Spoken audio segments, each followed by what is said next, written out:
Queen's husband, His Royal Highness Prince Philip, Duke of Edinburgh, had met the President at the airport and accompanied him on the special train to London.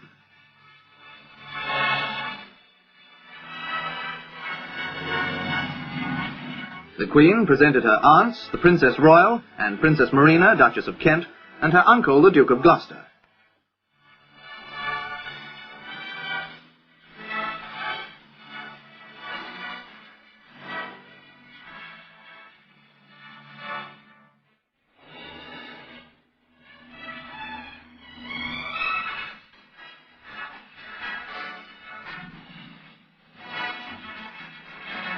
Then it was the turn of the waiting dignitaries to welcome the Queen's distinguished guest.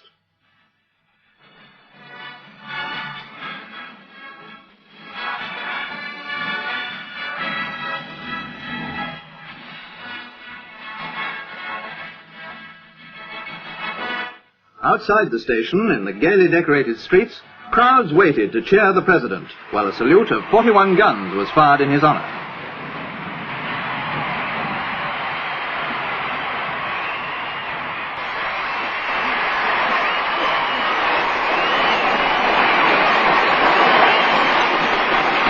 Special wave from the President to his fellow countrymen waiting to greet him.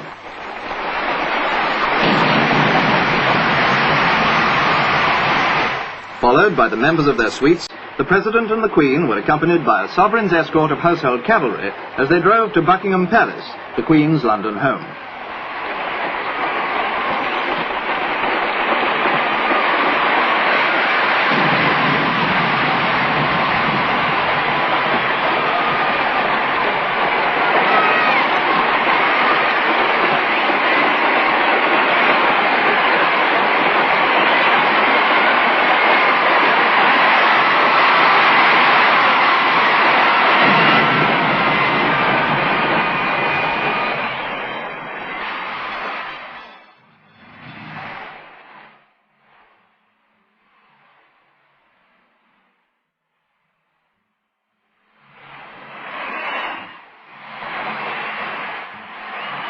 The British and Sudanese people have long been linked in history, and the crowds were eager to greet the leader of this great African nation.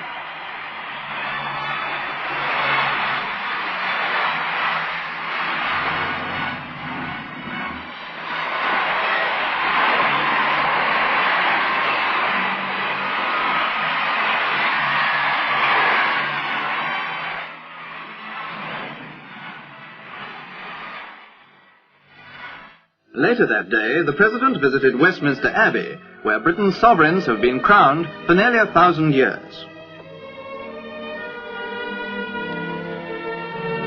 He was welcomed by the Sub-Dean, who escorted him into the great church.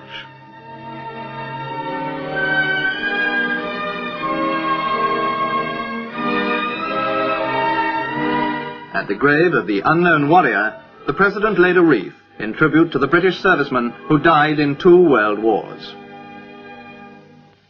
One of the highlights of the summer in London is the annual flower show held at Chelsea. This show attracts visitors from all over the world. On the second day of his visit, the President, who is keenly interested in all forms of horticulture, was able to see some of the new strains of flowers produced by Britain's growers, as well as mass displays of all kinds.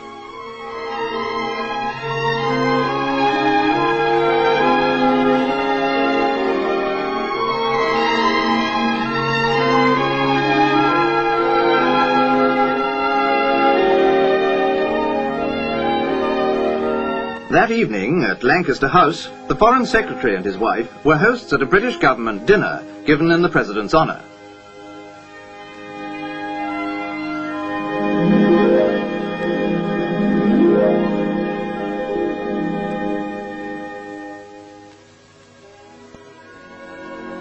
Later, the same night, the President travelled north to Edinburgh, capital of Scotland.